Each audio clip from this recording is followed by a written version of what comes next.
Good evening and welcome to the High School Sports Caravan. Ray Halbrook here with live stream STL. Hope everybody's having a great Wednesday evening.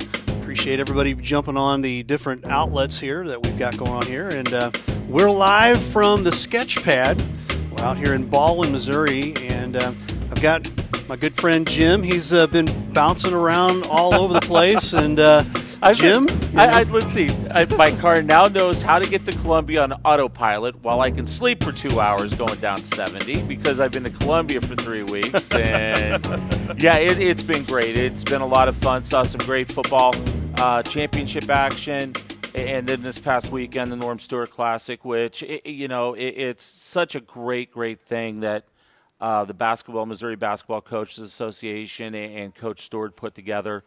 It's hard to believe that since 1993, they've made $130 million for the fight against cancer. Wow. And with Coaches versus Cancer. I mean, it's just amazing. And, to see Coach Stewart there this weekend was awesome. I mean, there was a little question on whether Coach was going to be there or not, but he defies everybody, and he showed up, and he was there on Friday and Saturday for a while, saw some great games, saw some great talent.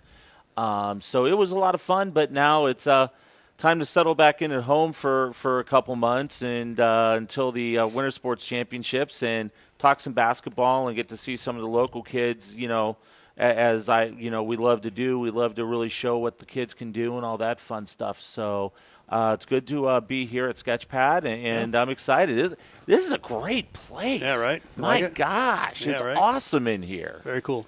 And that's so well. I'm going to introduce these guys, and because they're the masterminds behind Sketchpad. We got Calvin over on the far side. We got John right here in the middle. And guys, talk a little bit about Sketchpad and what you guys do, and kind of let everybody know the cool things that you got going on in this room. Because, like I said, I walked in and I'm just like, this is awesome. Yeah. So Sketchpad it's kind of the nickname that we've given this place. The company is called Sketch Development Services. We're a software development studio and a management consulting firm that helps large organizations get better at the process of delivering software. But the cool thing is it's all sort of team based, and it's all based on this competitive landscape of bringing in the best talent that we possibly can. So this place is all about part of the vibe here is about making sure that the best talent's got the best accoutrements that they can rely on whenever they want to come in.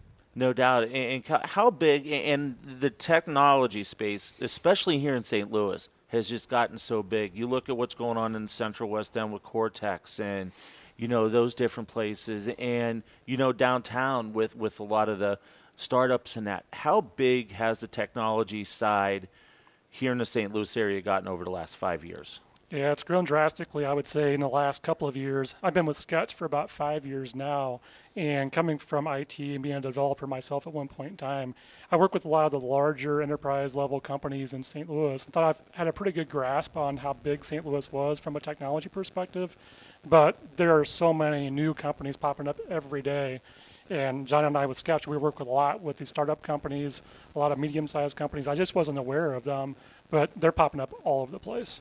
It's almost like we've turned into, in the Midwest, what they have out in California, because of all the startups and how, the tech world is kind of wanting that central location, so to say. Would I be off when I'm saying that, John? No, not at all. Yeah, I mean, there's a ton of nicknames that we get out here, like the Silicon Prairie or Heartland Development Area. Yeah, it's fascinating. So there's an organization called Greater St. Louis, Inc. that's sort of a collection of all of the previously independently formed economic development councils across the region, sort of combined into one unit that's sort of driving in one direction. And now that they've got all that focus there, they're able to spit out wins and accomplishments and goals really frequently around the tech space, like on a daily or a weekly basis. That's awesome. Yeah. That's really cool. And you look at the high schools now, too.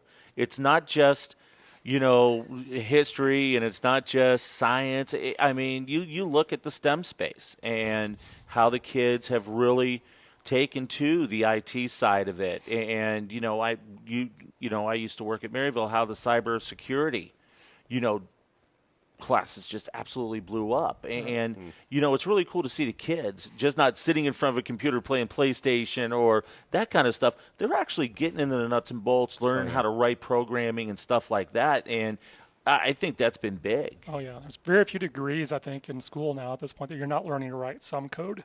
Even if you're not doing it in high school, if you get to college, you're probably going to have to learn how to write some basic scripting or some basic coding of some sort just to get through whatever major you're studying. We have an internship program here over the summers, and it's not internships for college students, it's internships for high school students, and they're writing code, they're delivering software here, all day, every day over the summer. It's pretty cool. That's phenomenal. Yeah. I mean, I remember back in the day, it was still DOS, and it was still in our computer class I had to take. We had to learn how to write. I can't even remember what half of that stuff was. And now you look at the kids, and it's almost like, it's almost like English in order to, move forward, and especially if you want to get into IT and different things like that, you've got to know how to write code. And I think that's been big. A lot of companies are bringing out classes and different things along those lines to help with that education piece. Yeah. Yeah, I remember in high school, like it would take a week to get a line of text to scroll across a monitor, and computer science kids in high school today are, in that same week, they're launching businesses. Yeah, that's phenomenal. And I look around here, and this looks like a place that it's comfortable. It gives everybody let that creative, vibe go and different things along those lines. And it's places like this to where you can really, sit down, and you're not sitting in a cubicle. You're not sitting in, a glass bowl basically with windows where everybody can see you and all that stuff. It's open, and it's really cool, and it lets people kind of, also collaborate without having to yell over a cubicle or get on a phone or different things like that. Is that kind of what you're envisioning when you all set this up? Yeah, I would say so. In the interviewing process, too, we talk a lot about our space. People want to call it our office, and I correct them pretty quickly. This is not an office.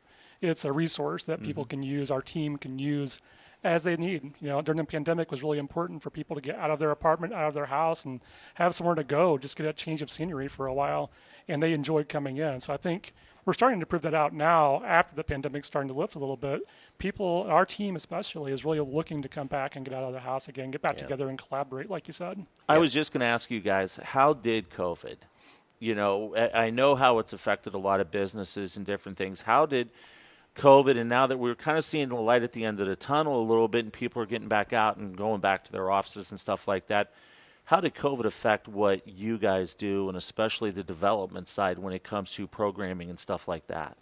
Yeah, initially it seemed like there was going to be that it was going to be a big deal, for us specifically, and because the type of customers that we have, every single one of them sort of collectively decided we're going to drop everything that we're working on and just try to figure out how to get our people to work from home. Right. Which was never really an issue for us. I mean, this is because this place is sort of loosely coupled to the way that we get work done. Everybody's always been able to work from home.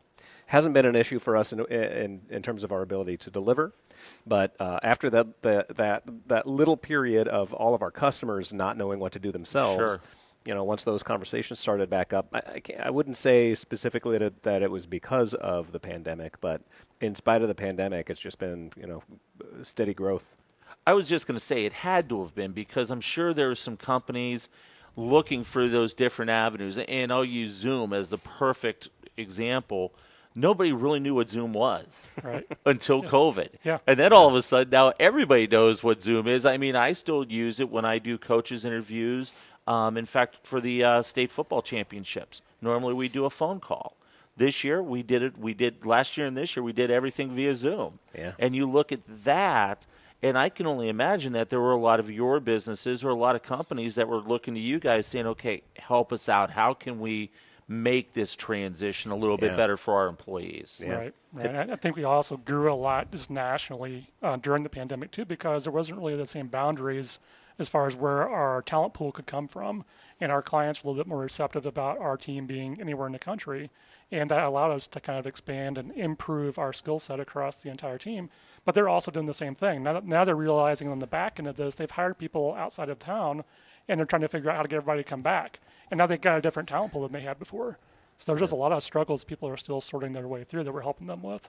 Yeah, the other piece of that is really we spend a lot of time helping customers figure out how do I get these teams that are delivering software, how do we get them to operate more effectively? How do we get them to operate as a team and move faster, higher quality, tighter alignment? Everything changed as soon as that operating structure changed. People can't be together. You can't sit next to your teammate and work together. So those rules all changed, and we had a lot of our customers then ask us again, okay, now that everything has changed, help us again, figure out how do we use these circumstances to help us, work better together. And the cool thing, I think, with what COVID may have taught all of us is you can do business, but just a different business model. With schools, and I'll use the high school, the high schools and the junior high as an example. I think snow days are a thing of the past. It's now going to be a virtual learning day. It's going to be a virtual learning day. Yeah. I know a lot of the universities, they've expanded their virtual offerings. And I think, in a way that's kind of helped, expand the educational side of things, because now you get 3 inches of snow, or the 1 inch of snow that nobody knows how to drive in St. Louis. Right. I can say that because I'm originally from Ohio. So, give me 5 inches, I'm good. I can still drive down 70. But it gives them an opportunity to be able to still educate and not have to blow the snow days unless there's like an uber emergency, and then makeup days at the end of the year. And I think, if anything, the IT world has taught everybody how to do things a little bit more better, a little bit more efficient, and it opened up a lot more opportunities. Yeah. There's definitely been this subset of technologists who have always been good at this. They've maintained their personal technology to the extent that they can collaborate and they can communicate from a distance, and have been able to for decades. It's just that we've been in this position now where we can help everybody else kind of come along and get used to the idea of what it means to work in a hybrid mode or a virtual mode. No doubt about it. Now, I know we talked about this a few moments ago, but you guys' support of high school athletics and just high schools in general is unbelievable. When Ray called me and said, hey, do we want to do this? I said, absolutely. That's going to be really cool. And why such the vested investment in supporting the high schools, and especially high school athletics? For me, it's two things. Number one, it's this idea that there's a team-based scenario going on here. Everything that we aim for when we're working with our customers is the idea that you're not going to move as fast when you're thinking about individual competencies and individual accomplishments. Right. Delivering software, specifically in our case, is a team-based endeavor.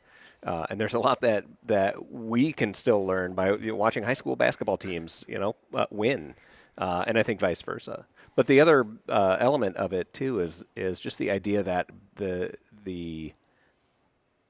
time to learn a technology, the time to understand the entire landscape of what it is to deliver software, I think it has to start in middle school. Sure. And if we can't do it in middle school, it has to start in high school.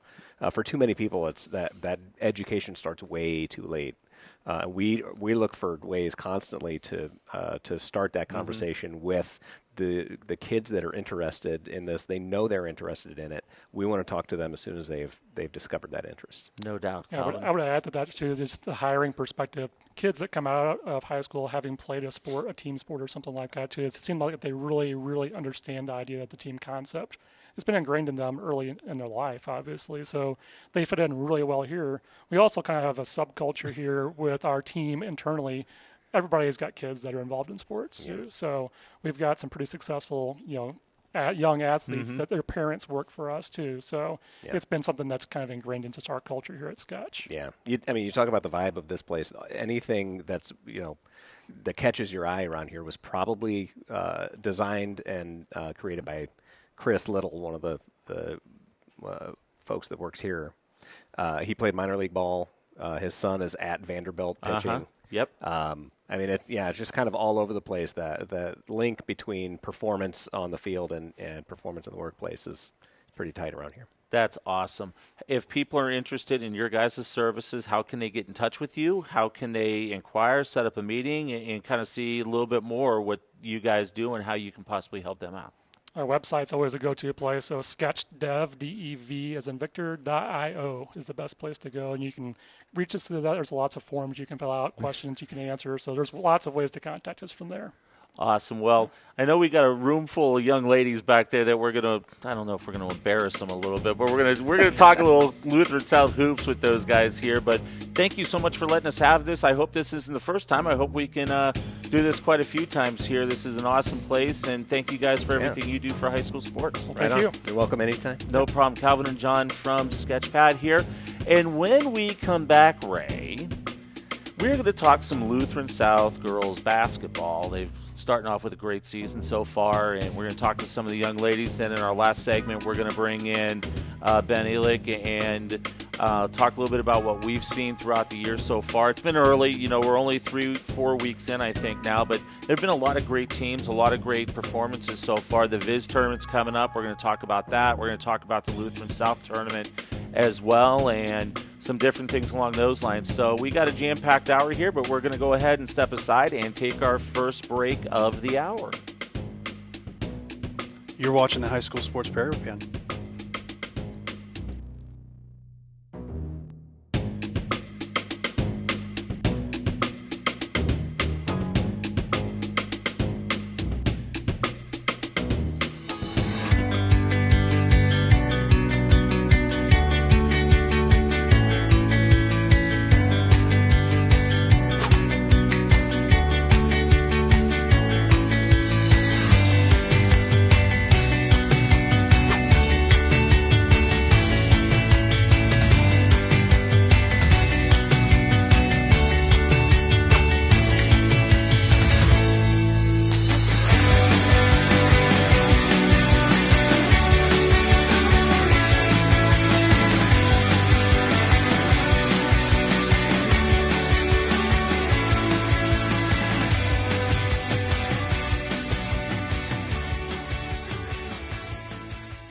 We hope you're enjoying tonight's presentation. Take advantage of the HD experience here with Livestream STL by going to the TKDS Sports Network app. Download the app and subscribe by going to videos.tkdssports.com. That'll get you access onto our TKDS Sports app, Roku, and Fire Stick. And thanks so much for your support of Livestream STL. This live stream SDL has been a huge asset for Jefferson County sports, in my opinion. I mean, getting these athletes the camaraderie that they're out there and people can see them. I mean, to be honest with you, I got a call from a coach yesterday about one of my athletes that said that they saw some of her games on live stream SDL. Awesome. So, I mean, that right there instilled to me that this is important. You know, this is important for those kids. And so, you know, I think it's great, and I wish you guys the best. You know, and if you're out there and you want to sponsor, this is a great opportunity for you know, kids to support kids of our local kids and get them support and get them acknowledgement out there, because we have a lot of great athletes in this county.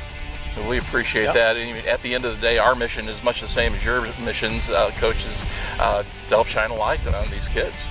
And get them exposure and get their name out there and help them. And if they can advance, they're better off, we're better off as a community, and that's why we're here.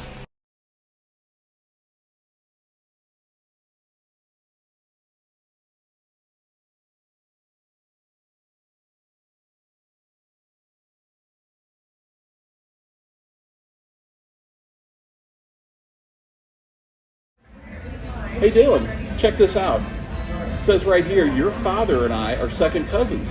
We're related. Well, if that's the case, you owe me a graduation present. Very funny. At least you can say you're related to an all-conference and all-district baseball player. How does that feel? I will admit, that's pretty cool. That's pretty cool. Hey Dalen, Yeah. at least you could say you're related to a famous sports media person. What's that like? I wouldn't know. But I do know to watch the Main Street Sports Show on Livestream SDL. The Main Street Sports Show, shining a light in Jefferson County. Very funny.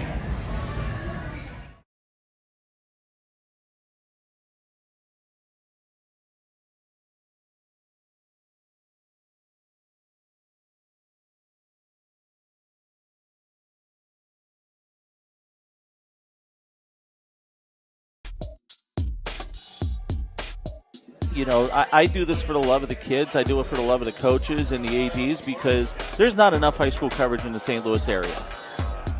There's just not. Once again, I get to keep my relationships with guys like you and a lot of the other great coaches and administrators and former athletes, and that's one of the cool things that we're going to do here too. Is I've been fortunate covering some great great coaches and great kids, but the Caravan is. I wasn't letting it die, and sure enough, we're here now, and the reboot is in full effect.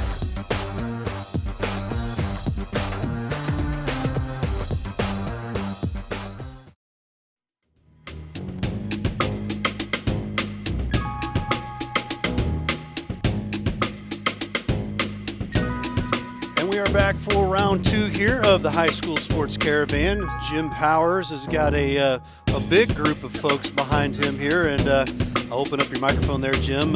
We've got the Lutheran South Lady Lancers all behind you here, and gonna be a fun time, I think, here. And yeah, we'll just see how we roll with this. Well, whatever Ben wants, Ben gets. We might as well get that out of the way right now. When Ben and Josh and Riley want something, then that's what happens, and that's what I got to do. So because they're my 3 friends. So, and Ben, thanks so much, man, for being here and giving us a chance to shed the light on these guys behind you. Great start to the season so far for y'all. Yeah, we it's been fun. Thanks for having us. I remember like being a young coach, like calling in on the radio. Actually, one of my favorite nights with the High School Sports Caravan was the Friday night when all like class 4 and 5 would play districts. Yeah. And like you had all boys and girls championships same night. You'd have, all over St. Louis, you'd have coaches on that won. And when you guys did the Friday night show on the radio, that was always a lot of fun with the Sports Caravan. So I've always been a big fan, from the early days. And so now we get to have our kids spotlight our girls, and our season's going well. We've got a lot of youth, which is always exciting. We've got 2 losses by a total of 6 points. Mm-hmm. Lost to a good North County team Friday night, and but I'd love to hear the kids' perspective of how is it going. We'll talk to them, and then me and you, and we'll get Bill in here, and then we'll have that conversation. As Bill's looking around like, why am I going on the air? So, But all right, so who wants to jump up first? Who wants to talk about how the season's? Come on. Oh, here we go. Headset, and here's a couple mics for you guys. Here you go. Who else? Now when you come up here, because I know some of you. Hold on, let's go. Emma, why don't you jump in here? Come on, Emma. Wait, can Chloe? Yeah, Chloe can be on. Here's one. Chloe's going to be on. And you can probably just keep them on the table because they'll pick them up. So yeah. you should just keep it right on the table and straight. You don't turn the microphone towards you, though. There we go. You got go. the opposite side there. There you go. There we go. Other side. Got it. You're fine. Ben, I'm going to let you. I know some of these guys, but I'll let you introduce them. All right, all got here? We'll start. We'll go around with everybody in the back, too. So this is Savannah Butterfield, affectionately called Savvy. She's a sophomore. And this is Chloe Eggerding. She's also a sophomore. And this is Emma Wagner. She's one of our few upperclassmen. She's a junior. And behind her is Jessica Meyer. She's a freshman. And Dana Carr, who's also a freshman. And Kate Ranson, who is one of our 2 seniors. And Caitlin Karsten, who's also a sophomore. And over here, Ellie Busher, also a sophomore. Are you sensing a theme here, Jim? Yeah, a lot of sophomores here. A lot of youngsters on this team. And then next to her is Lindy French, who's also a sophomore. And then Sophia Horrell. Sorry. Horrell. Get it right. They're going to get it right. And we just had this debate Friday night, right? And then standing next to Sophia is Isabel. And Isabel is like manager of the year. Like one of a coach's dream is to have a great manager. Absolutely. And I've had outstanding managers over 20 years, maybe 2, and she's one of those 2. So, and her and Sophia are twins, so she likes to be around, right? So you notice they're hiding behind me, so they don't have to get on camera. So as they move over there, so would you guys agree that Sophia's probably the most talkative one on the team? Oh, yeah, definitely over me.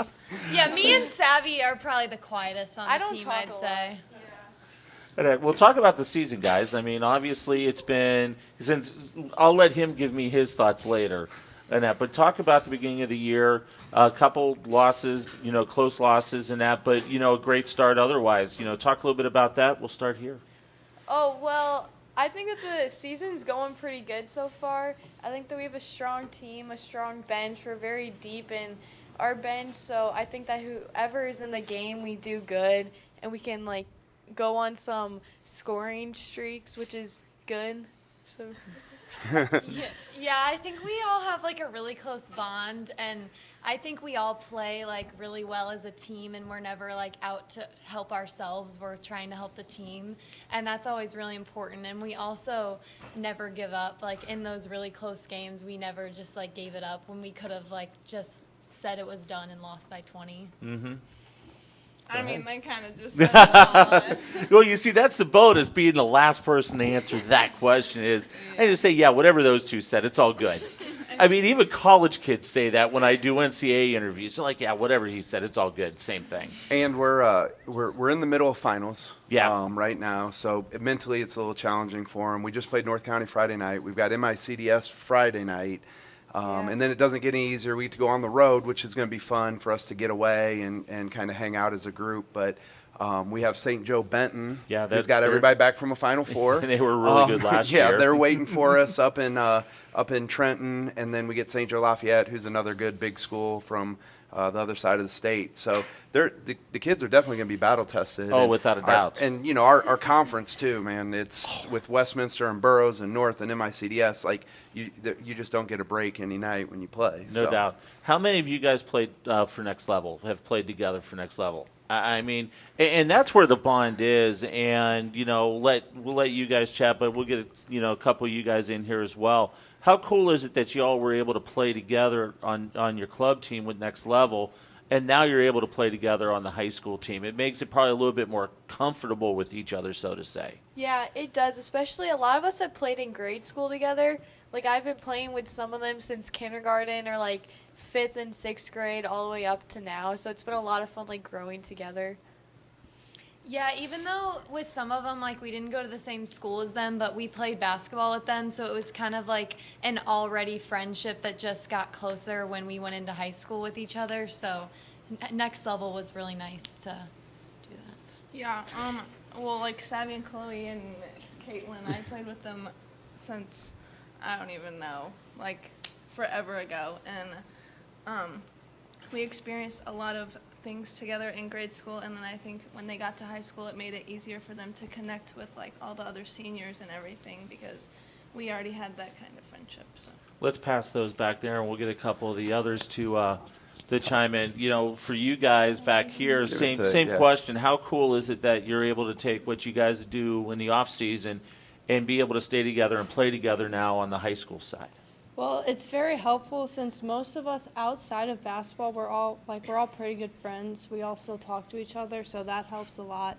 And then Next Level, I mean, I didn't go to the same school with any of them, but being able to play with them helped a lot, especially when we played against them, because Savvy. Beat her. Oh, hey, real quick, Amy Seco, who is, she started some for us last year. She's at home studying, so I got to give her a shout out. And then our other freshman, Kate Yeager, who's not here. I can't forget about those guys. Yeah, can't forget about those guys either, right? We'll blame that on him, not on me. So go ahead. I agree with most of the things they said about just we've been playing together for so long, so it just made it a lot easier in high school to play as a team. Yeah, and I feel like we've bonded since we were little, so. Cool. Now, how many? Okay, where are the freshmen at? There we go. All right. Well, guess what? We'll keep it down here then for you two. We got a couple of transfer kids on that next one too. But talk a little bit about just freshmen.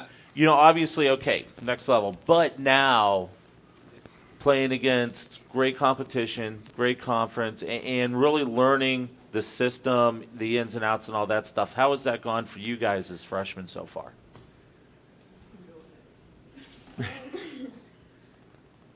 I don't think she's going to say anything. I can try.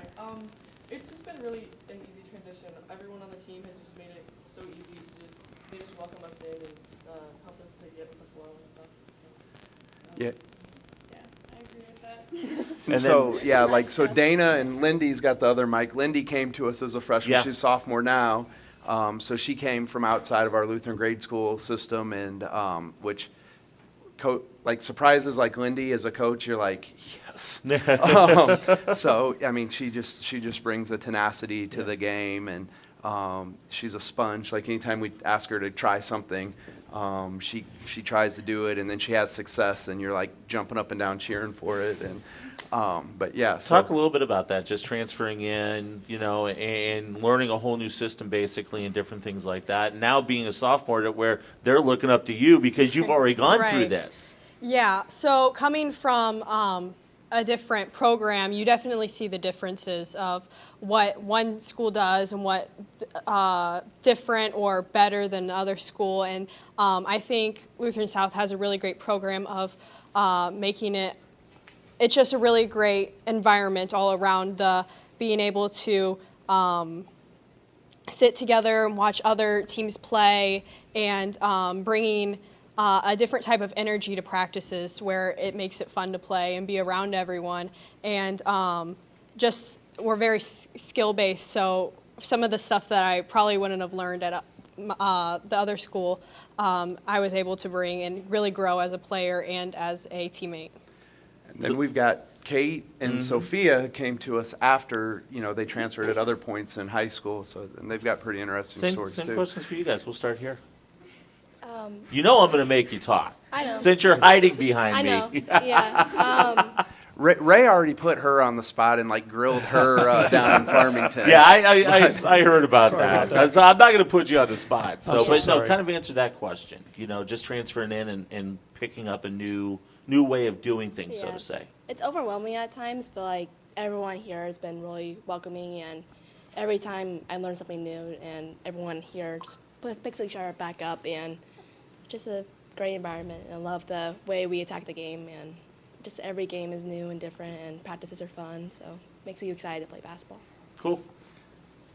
So I came in as a senior, so I just transferred this year, and I felt like a little freshman all over again. Like, it was very nerve-wracking, but everyone has been so welcoming, and I almost didn't play basketball this year, and I decided, might as well, and it's already been like a lot better just overall, and I actually quit after sophomore year, and so I didn't play last year, so I was eligible to play this year.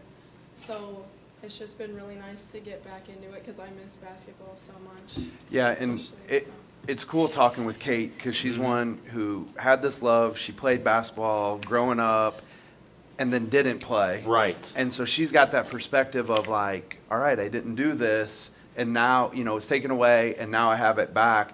And so some of and the fact that she's a senior, so some of those conversations that we've had have just been, great for me as a coach.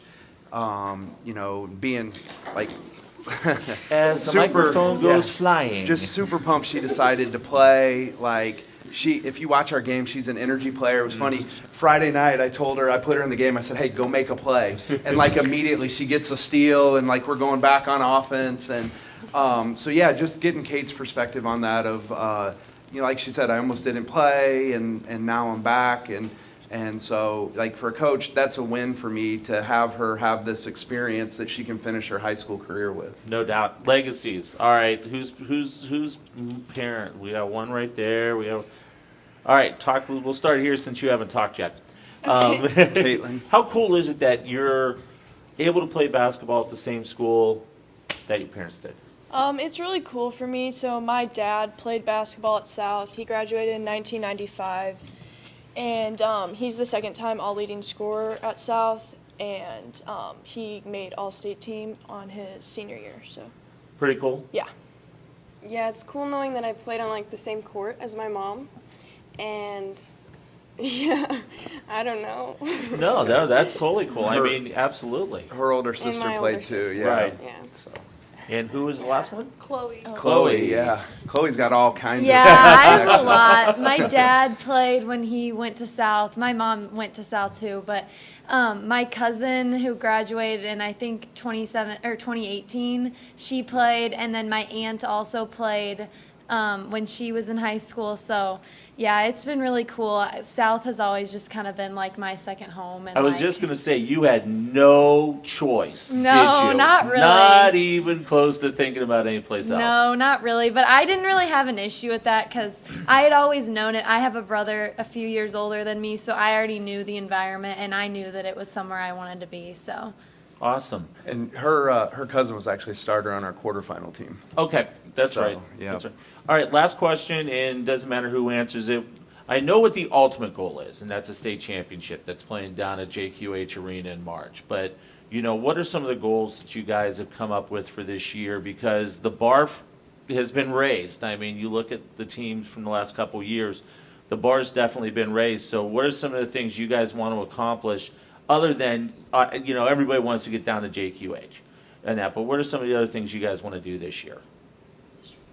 Yeah, win districts. A lot of these guys were on our First district up. championship. Yeah. Now, they're playing different roles, right? Yeah. But they're around that district championship, and I think that they realized that night how cool it was. And now for them to be, these key players is part of it. I think they've all talked about, ultimately we want to set out to win a district championship, and then that gets you to be able to start that road to Springfield. To Springfield JQH. Awesome. Well, guys, I know some of you need to get out of here for finals to start studying or finish studying and all that stuff, but thanks so much for being here tonight. It's really cool that you're able to hang out for a little bit with us. Good luck the rest of the year. I'll be following along, because if I don't, he'll call and yell at me. But thanks so much for being here, and good luck on finals this week, and then good luck over Christmas break.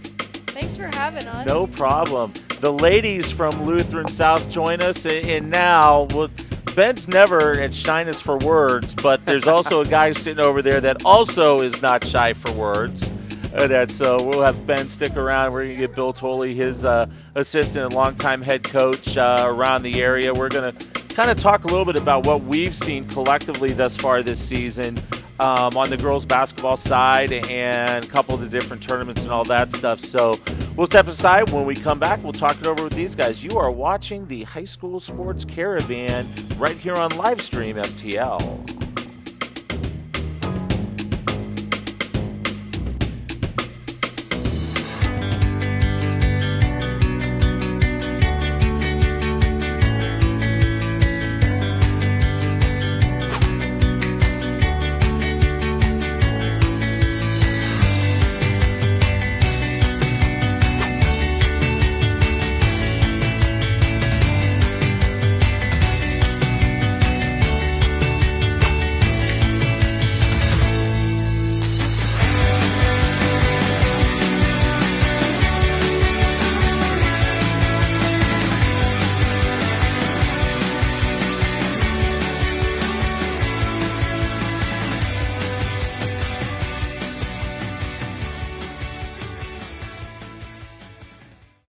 We hope you're enjoying tonight's presentation.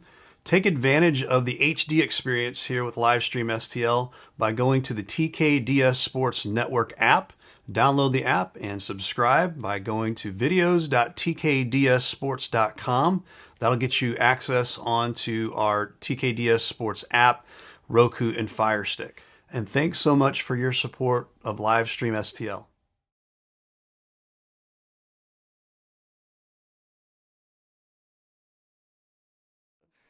What you guys do for Jefferson County sports, it doesn't go unnoticed by the coaches in all sports. Yeah, all I appreciate sports. that. I have a lot of friends that are head basketball coaches, and I've been of course around Jefferson County all my life and followed all kinds of sports even before I got into the coaching. So what you guys do to help promote it with the kids is unbelievable, and we appreciate you guys. Yeah. For you guys to take your time and what you do is awesome. Just awesome. Yeah, well, we try, we work hard, and we think they deserve it. The kids deserve to be able to be seen, and if we can turn out kids in the community to better them, get them in college, and make them a better citizen, that's the key.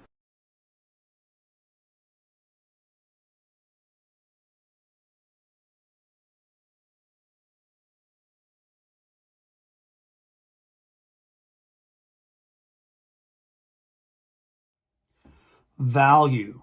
Let's talk about value right now. We here at Livestream STL believe that value is key to keeping our community at a high level. Do us a huge favor today. Talk to your athletic director about the value that Livestream STL brings to your school. Talk to your superintendents as well. Let them know that you want Livestream STL in your schools because we bring high levels of value back to your kids. Thanks again for watching the broadcast.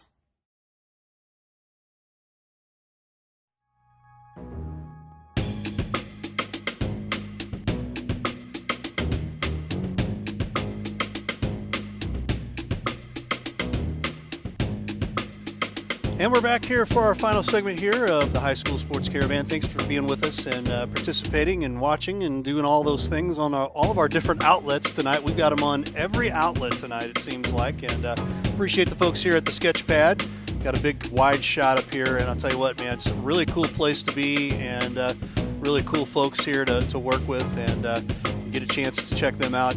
You see, if you're a Lutheran South fan, I know that a lot of folks know Calvin over there, Calvin Horrell.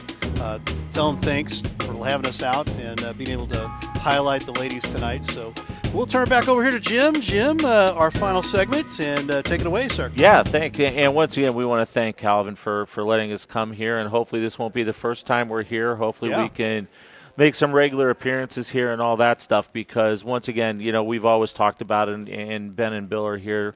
We always talk about that there's just not enough high school coverage here in the area, and it's cool that we're going to hopefully be able to get some stuff going, some more stuff and all that, and it's a lot of fun, and this is a great space. And I think this year, guys, on the girls basketball side is going to be a very interesting year. Yep. I mean, you've got Incarnate, who's got a lot back, and obviously I will say this, I think their junior may be one of the best players that Dan's ever had when push comes to shove. I put her, being in that group with Nafisha and with Brittany Carter and those guys, but I think after that, I really think that it's pretty doggone even. I think there's a lot of different teams that could possibly make it down to Springfield. I know, our good friend Josh Spool and Webster's got a great team, that lost in the final, to IWA last year. We were talking and they're about different classes now. Yeah, they're different classes now. So you look yeah. at the road that Webster's going to have. Ritter's. Tony's going to have another great team this year. You've got Westminster. Making some waves early without Brooke Highmark. I just think this year is just going to be an unbelievable year on the girls' basketball side. Well, a couple of things with that. One, when Bill retired, which time did Bill? I was going to say, hold on. Which time did Bill retire? Well, when Bill retired from Lindbergh, he was my next door neighbor, and I tried to get him to come on our coaching staff, and he took a couple of other stops along the way, and then it worked out. He and I had dinner together. What was it, early October, and I said, man, we got a good young group. It's going to be a neat experience. Come just share your wisdom with us, be along for the ride, and and it's helped me because he does have that experience, and so he's been a great addition to our staff. Yeah. But, one of the things we're talking about, there's like every night it seems like we're preparing for a kid that's signed to play Division I or Division II, or we started in the Jamboree with Webster and seeing Nittinger and Maupin, and the guard from North County's got some offers. The post is going to Maryville next year. The post from Herculaneum, she's probably going to be a Division III player, but it's some like high-level Division III schools that are on her.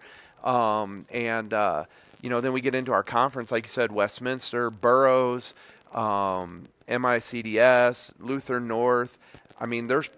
There's probably 8 to 10 college, maybe even higher level college basketball players in our conference.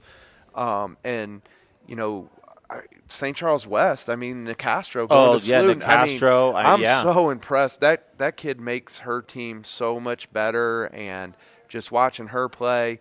And, I think throughout the St. Louis area, everywhere, of course, Slater's got a team full of kids that'll be college basketball players. And you just see these kids across the area. I feel like college basketball players in the St. Louis area might be, we might not have that Nafisia that's a top kid in the country, but there's a lot of good high school basketball players just in our area, and it feels like we've got one on a schedule almost every night, yeah. Bill? Bill, I'll ask you this, and I've been covering. I moved here; it's going to be 19 years ago, and I've been covering the basketball side, for just as long. I think the evolution of girls basketball in St. Louis has just been unbelievable over maybe the last 10 years, and you've seen it, you've coached it. I mean, I can't remember when I first started covering how many, the amount of, I could probably count on one hand how many D1 kids were playing in the area. Now, you need an abacus and a calculator to figure it out. Yeah. When I started coaching in 1980, they used the boys basketball, no three-point line, and they weren't very athletic. Now you got athletes all over the place. Right. You got good soccer kids that can play basketball too. And that's one thing I think is really important now is trying to get kids to do multiple sports. Yes. I really think that's big. And I do think a lot of college recruiters want kids that play multiple sports. There is no doubt. Every college coach that I run across that I get a chance to talk to, and even on Twitter, you see the college coaches when they're recruiting. Like today is National Signing Day. You look at the guys that are signing those high-level D1 schools, they're not only playing football, but they're running track. Or the linemen are wrestling. Exactly. And that's what you got to do. And I agree with you 100%. You coaches in the college level, and I don't care what level, if it's D1, D2, D3, NAIA, they want that multi-sport person because it's going to show flexibility. It's also going to show the work ethic because in order to be a multi-sport athlete, you've got to have that work ethic to where you've got everything planned out by the minute. You know what you need to get accomplished in a given day. Well, and to give you a good example of that, Jim, is the leading scorer in our program history is Lekator Membermena. Yeah. And she scored like almost 1,800 points in 3 years. All right, so she put a lot of points on the board. And she started out as an athlete playing basketball. And by her senior year, she turned herself into a pretty good basketball player to the point where she had some colleges that were real interested. But she's got her Pitt team in the national semifinal. Yeah. They play tomorrow night, for a chance to play for a national title. In volleyball. They were the 10 seed. I mean, yeah, absolutely. And so I'm so happy for her, and you cheer for her. But yeah, and we knew basketball was our second sport, but just having her, and like Bill said, having those athletic kids and playing it just raises the level of the game, and so yeah, it's cool to see. And we have a lot of those kind of players on our team. Yeah, soccer kids. Our soccer team went to the Final Four, and we should have asked them. I think there's 5 or 6 kids that were on that Final Four soccer team last spring. You look at Macy Shelp, a cross-country runner, a track, one of the elite track and field and cross-country runners in not only Missouri, in the country. She's going to Alabama to run cross-country. I mean, that's the kind of kid that you want, and that's the kind of kid that college coaches want is, those kids that can handle, the rigors of going through and, getting up at 7 a.m., going to put shots up at 7:30 in the morning, going to class, going to, the study table, then practice, then film, and eat dinner, and then rinse and repeat the next day. And I think they learned from having different coaches, for each sport. Exactly. Yeah. Everybody has their own way of conditioning, doing this. So they learn a lot from just having different coaches too. No doubt. And I think I remember a couple of years ago, 2 years ago now, we have a kid who graduated named Emma Hssc. And so she ended up being, for her junior and senior year, she lettered in 5 varsity sports. She played softball and ran cross country in the fall. And then played basketball in the winter, and then ran on the track relays and played soccer in the spring. And I remember when, after her sophomore year, she's like, Coach, I'm thinking about doing this. They want me to run. I've always played, softball and basketball and soccer, but I'm thinking about adding cross country and track to this. And I was like, Emma, that's a great idea. Yeah. Play as many sports as you can for as long as you can. And just so like when we tell kids, we want you to be multi-sport athletes, like, we live that, because it just, all the research says mentally and physically, it's better for those kids to play multi-sport. So yeah, there's absolutely no doubt about that. And once again, I get a chance to talk to a lot of college coaches, and some of the things I do with the NCAA, and they all say the same thing. They all tell me the same thing. And That's what kids need to understand. And if you do that, that's just going to raise your profile even more in that. So tournaments, holiday tournaments. Saw the Viz bracket over the weekend. Yeah. Once again, and Bill, I've said this to you many times, and I've said this to Ben, the Viz tournament, in my mind, is the best girls basketball tournament in the Midwest that there is, and this year is no exception. I mean, Paul's put together an unbelievable field. Yeah, they've got a great field. I would say the Webster tournament, now that Rockbridge is back in it, that one's going to be good too. And Ritter's in it. That one 1 through 7 is loaded too. But same way Viz is loaded top to bottom. Actually, I think Webster's a 6 seed? 5 seed. 5 seed. But, I mean, you got IWA 1, then you get Edwardsville as the 2. Is Whitfield number 3? Whitfield's either 3 or 4. I'll pull it up here real quick because Paul actually sent me the bracket earlier today. Civic Memorial, who's really good. Yeah, they're super guard heavy. If they had that post kid that got hurt, they would be I think they would be a top 4 seed. I mean, Live for Life's a 7, returning state champion, and like you said, Cardinal Ritter? 6. Maybe they were the 6. So you got Incarnate as the 1 seed. Whitfield's the 3 seed. Edwardsville is the 2 seed. Ritter's the 4 seed.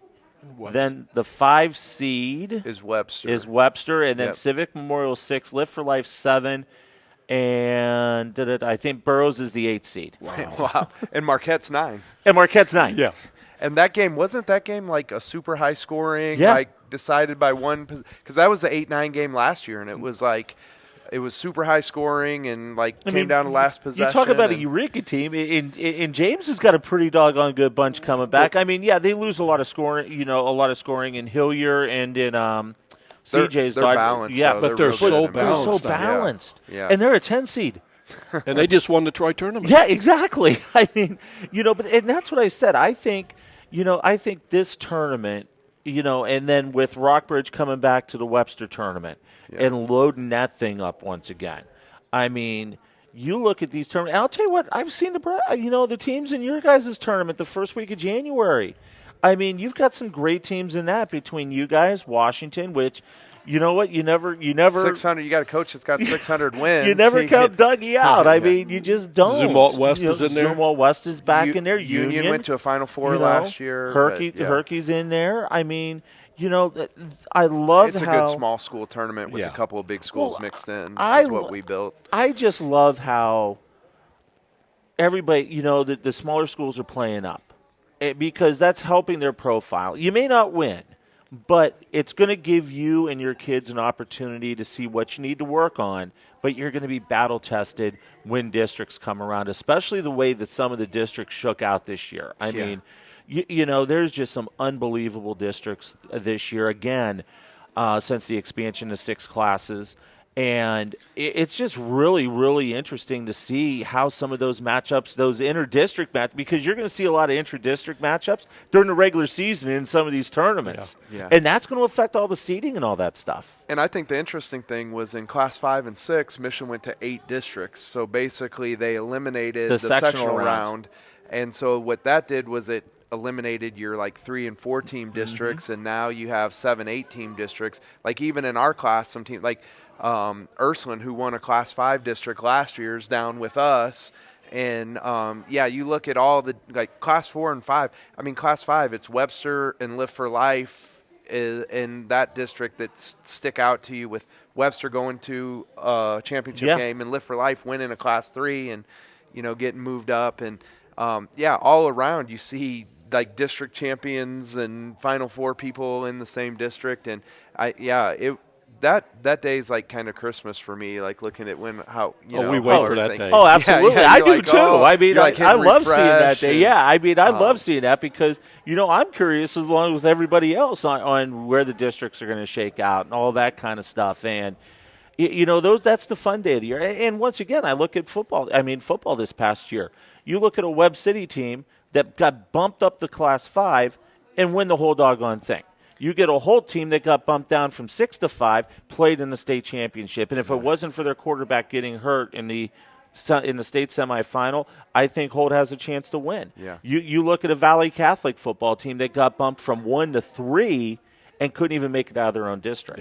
Yeah. You know, I think you're going to see that in all the sports. Yeah. And to be honest, I mean, I know I probably have the not popular opinion, but I like the fact that Michigan has gone the road of changing classes every year to make it a more competitive balance.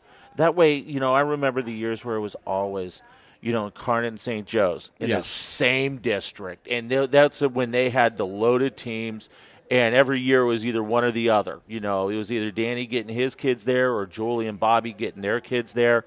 And, you know, I'm glad they kind of got away from that. But you're still seeing a lot of different mixtures, and you're still seeing some great matchups in the districts. Yeah. And I think St. Louis is going to be well represented. Oh, without a doubt. In Springfield. You know, you look at Class 5, the way that the districts match up, you could have 2 St. Louis schools. Class 6 could have I haven't kind of looked. And the next thing that's the next exciting thing is what the rotation is going to be. Yeah, what the rotation looks like. And, I think this year, I think this year the 2 St. Louis sides are opposite. Oh, are they again? I think so. So you could end up with 2 or 3 classes that have all St. Louis title game, you know, with and so man, it's fun. We text back and forth, and we always are saying, hey, did you see this score? Did you see what this game was like? And one of the neat things, like my other assistant coach who's out watching games tonight, he's like our scouting guru. Yep. And he's out. You've probably seen him in a gym somewhere. And so like the 3 of us talking and just saying, oh, did you see this team? Did you see this team? And you know, hopefully at some point when our kids, you know, as they mature more, you know, they're talked about in that top group. But there's a lot of, you know, elite teams in the St. Louis area. And I like the mix-ups every year.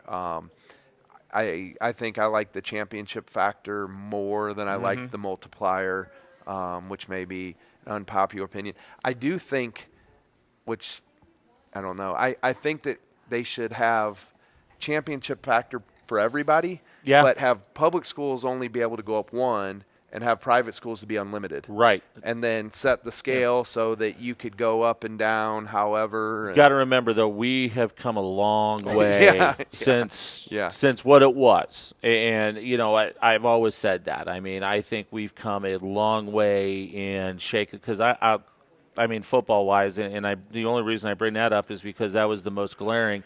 You get to that district. I remember when I first started covering football down here. Okay, district, it was a 4-team district.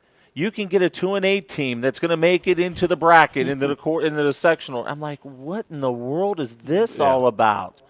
In that, but no, I think things have gotten a lot better. I think it's, you know, is there room to kind of tweak some stuff? Absolutely there is. But I think we are much farther ahead than what we were 10 years ago, so to say. And I love the open facility. I hope that they change that where your fall sports athletes or your winter sports or whatever, I hope that they can put it on the athletic directors and the coaches to have the kids' best interest and allow them, because, you know, I mean, like our kids are going to go get in a gym somewhere. Right. You know, at least I have my school's best interest in what my kids do, you know, so I can look out for them versus some trainer that's going to push the kid extra hard because, you know, those kids are going to get in a gym. I'd rather it be with me. Well, I think I've told you this story, Bill. I'm not sure if I told you, but back when I coached in Ohio, we were capped at 20 games, and our summer, we were only allowed 10 contact days. And on the AAU circuit, you could only have 2 from each high school playing on the same AAU team. Missouri used to be like that. Yeah. I mean, but you know, I look at in Ohio, it really hasn't changed that much. You know, they're opening up the contacts at least in the summer a little bit more, and the AAU stuff a little bit more, but they're still capped at 20-some games, and that doesn't even include tournaments. I mean, back in Ohio, you don't have anything like the Viz tournament. You don't have anything like your guys' tournament. If you play in a tournament, you're playing in one tournament and you just sucked up 2 of your games because that counts into that 20. And that, and I don't know if they're ever going to get away from that. And it's a shame. And I told, a lot of my buddies back home, we'll talk. In fact, the gentleman that I was an assistant coach with for 10 years, we were talking the other day, and he goes, how many wins did the state champ have? I said, I think Incarnate had 31. And he goes, are you kidding me? Yeah. I go, no. I think that's where the next evolution is going to be, because trust me, when that rule came out, my phone was blowing up like, what are they thinking? What are they doing? And I think I agree with you, Ben.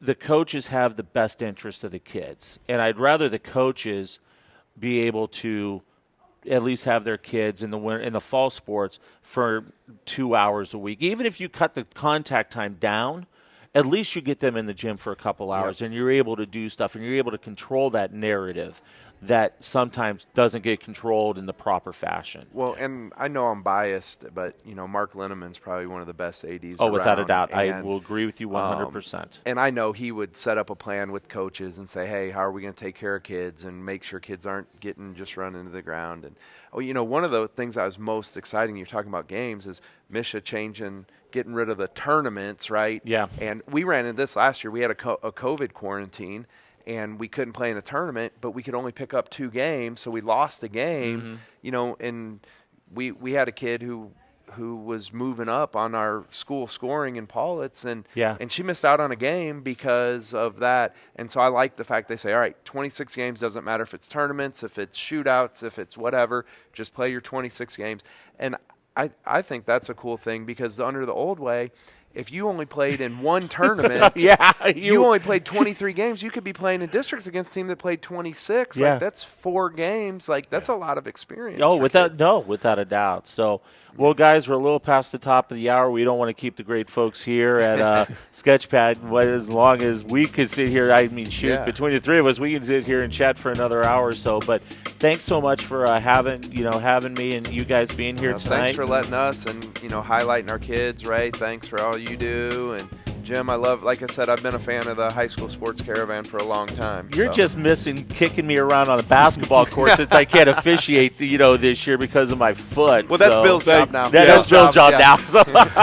But no, guys, thanks so much. And I know we're definitely going to be doing this again soon. We'll get Josh, and we'll have a little bit more fun doing this. My sleeper for the Viz. Who is it? Webster Groves. Won't surprise me. Wow. I think anybody in that top 6. Even top 8, because you look at Burroughs. Yeah. They only lost. They I think lost to Whitfield by 1. Yeah. I'm telling you, that top 8.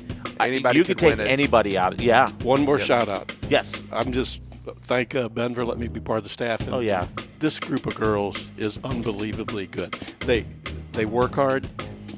They get along. Yeah. They laugh at my jokes.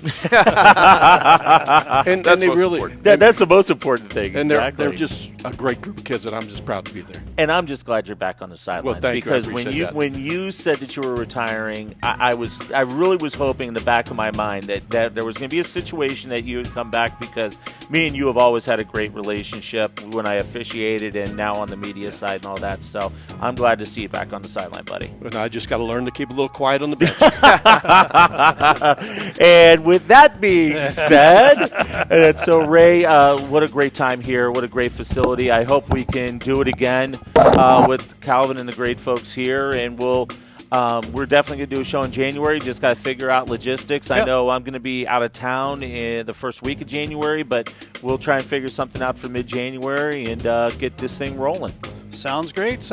Well, thanks so much for watching tonight's episode 4 of High School Sports Caravan here with Jim Powers, Ray Halbrook, all of us here at Livestream STL. Don't forget to check out our games this week. Tomorrow we'll be over at Windsor High School. Forgot about that. Yeah, I'll throw up the yes. Yeah, let's throw it up here. So Thursday, Windsor at Hillsboro. That'll be a 6:45 start for our pregame there. So if you've not tuned in before, that's when we get started here, and that'll be all on. And we'll get all of the information on our outlets as well here in a minute. Friday night, we will be at MICDS. They will be hosting Lutheran South. The Lady Lancers will have that game at 5:15. That's an early game tonight. Early game. Friday night, early Friday night, which means that we'll have Friday evening to the rest of ourselves. That I will love be that. a boy-girl double, girl-boy doubleheader most likely. There it so, is. There you go. So yeah, and by the way, just a quick shout out too for some people that may know this but may not know this. If you want to check out some great stuff, I'm now doing some freelance work with SBLive.com/Missouri, Right. and this past week I was on with Dan McLaughlin on Scoops, and I saw had a little bit of Scoops. fun with Yeah. Danny Mac, and wrong with that. we're kicking around some stuff to really keep enhancing the high school product a little bit. So a lot of exciting stuff going on with the coverage, and Ray, without you bringing the Caravan, to everybody, we couldn't be doing that. So thank you. Yeah, we'll finish things up here. Our last game this season, unless somebody calls us, we'll throw that out there. We'll throw the hook out there a little bit there. So, but Monday night we'll be down at Herculaneum. Festus comes to town. Festus girls looking pretty good. Herky girls looking pretty good. So it should be a good That's clash. Gonna be a great game. Large school, small school matchup there too as well. So that'll be a 6:45 start as well. And I believe that is all we have for the rest of this year. Unless you're interested in giving us a call, you can get a hold of us on our website also there, livestreamstl.tkdssports.com. Visit the website to subscribe to the TKDS Sports Network app on Roku, Fire TV, and mobile.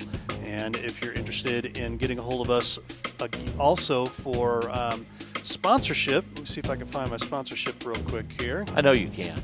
Well, I'll just find it. If I can, I'll just throw the number up. So, It's 314. 314. Where is it? Where is it? Where is it?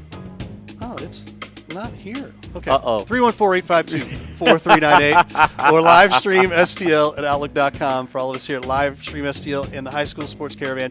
Have a great evening. We'll catch you down the road.